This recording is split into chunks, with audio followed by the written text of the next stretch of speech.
So this evening, we're going to show you a quick technique to improvise your wool blanket and make a hammock.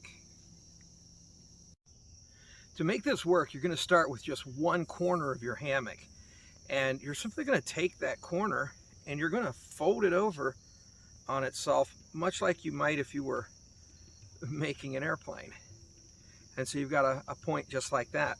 You're going to fold it back on itself, gather it just enough to create an eye.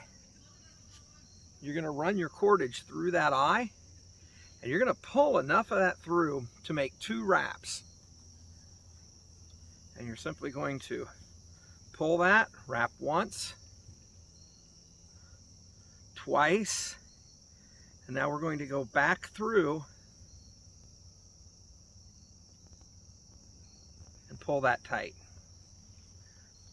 Pull that nice and tight, and that rope will lock on itself and the blanket, and you can hang that. You're going to do that on both ends, diagonally. So I'll show you again how we did that.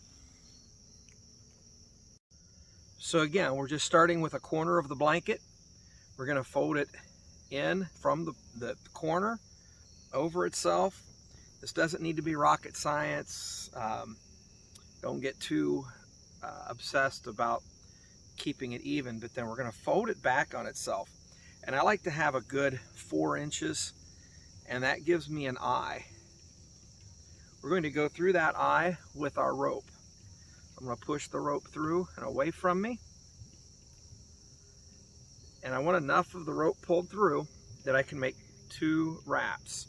1, 2, and then we're going to push this back up.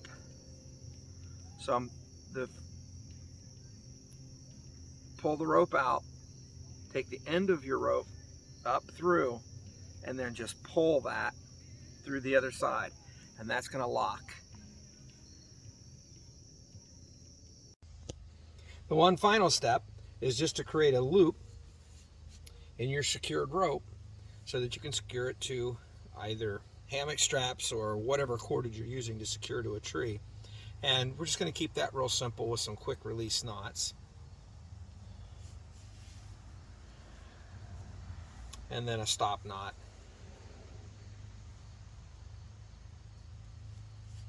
Secured with a toggle. And that's going to allow us to secure this with a loop with a simple paracord shackle or cordage shackle. And so now we have an improvised hammock that we can hang between a couple of trees very securely and very simply. And all of our cordage is easily disassembled and reused because we're using quick release mechanisms and knot techniques, all of which you should certainly take the time and the effort to learn.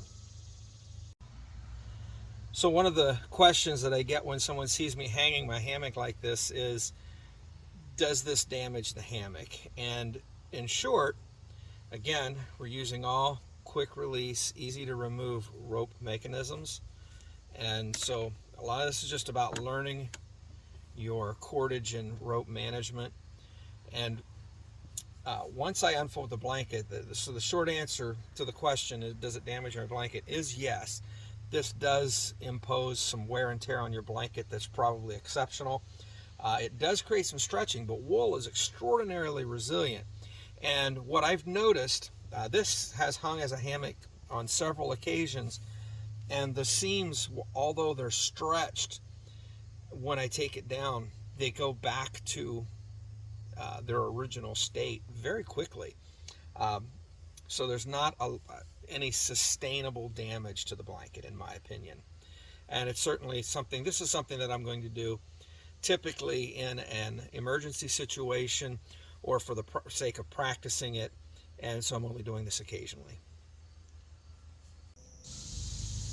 So by no means is this hammock going to be as spacious and comfortable as your ripstop nylon hammocks, which are typically oversized. But as you can see here, it certainly works. It sustains the weight.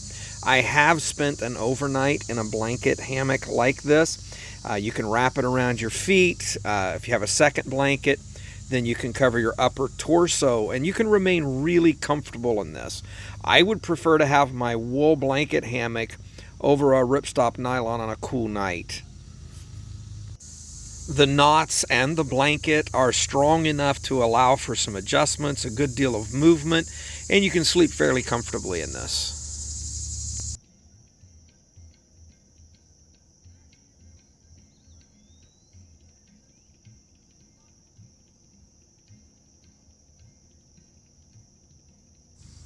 Thank you very much for watching, and don't forget to subscribe.